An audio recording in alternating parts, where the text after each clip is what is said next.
Bon, je vous avais promis une deuxième recommandation. L'épique Doctor Strange. Euh, Entre ça et Variant, si je devais vous en recommander un des deux, je peux pas choisir. Je peux pas choisir. J'aurais trop de mal à choisir. Euh, je mettrais peut-être un petit point de plus sur Doctor Strange parce que Triomphe et Torment. Ouais, ouais, allez, je vais dire que c'est l'épique. Je vais dire que c'est l'épique. Même si j'arrivais pas à choisir, je vais dire que c'est l'épique parce qu'il y a Triomphe et Tourment dedans. Euh, Très difficile à lire au format classique. Moi, je l'ai toujours lu dans des formats oversized, format top BD. Et le fait qu'il soit ramené à une forme de page classique de comics, ça, ça choque à l'œil. Ça choque à l'œil. Mais l'histoire est aussi géniale. Et si vous n'avez jamais lu, même dans ce format-là, elle est géniale. Je vais plutôt m'attacher sur la première partie du bouquin parce que Triomphe et Tourment, c'est génial, c'est du Mike Mignola, mais c'est tellement connu que j'ai pas envie d'en parler. Le reste, par contre, c'est pratiquement tout de l'inédit. Et j'ai envie de revenir sur le RCM, le Gambit Faust, dont je vous avais parlé, qui est contenu dans cette épique.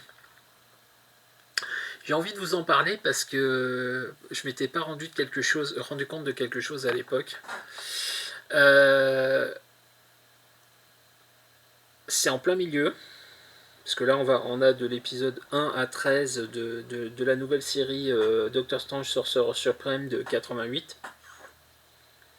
Mais c'est les épisodes 5 à 8, et surtout, c'est les premiers signés de Roger Stern. C'est-à-dire que c'est à la fois une suite et un début d'histoire.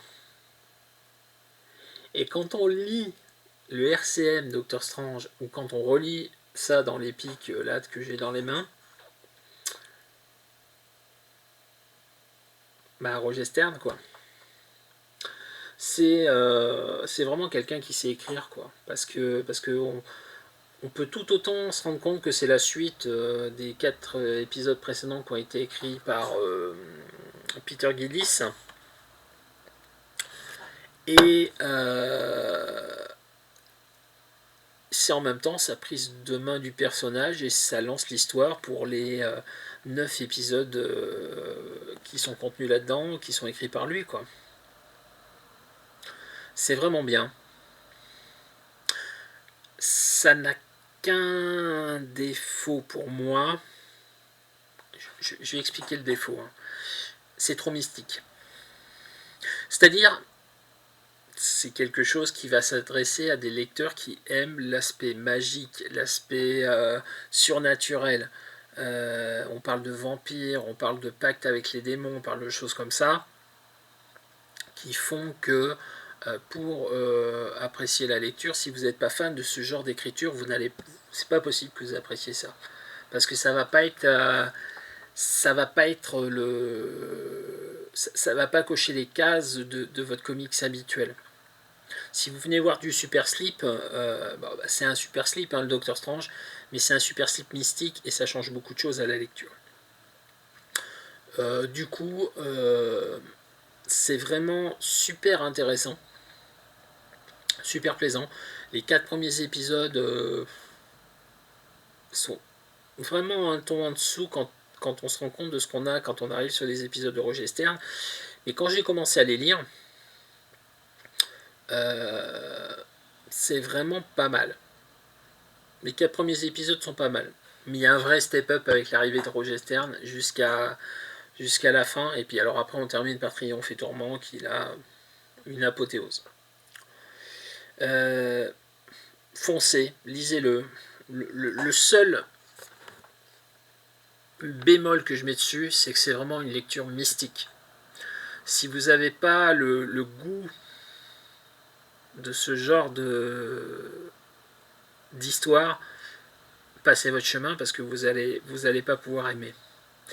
Le seul entre guillemets super vilain classique qui apparaît là-dedans, parce qu'il y a des épisodes qui sont liés au crossover acte de vengeance, moment où les super vilains attaquaient d'autres super héros que leurs super héros habituels, leur némésis habituel.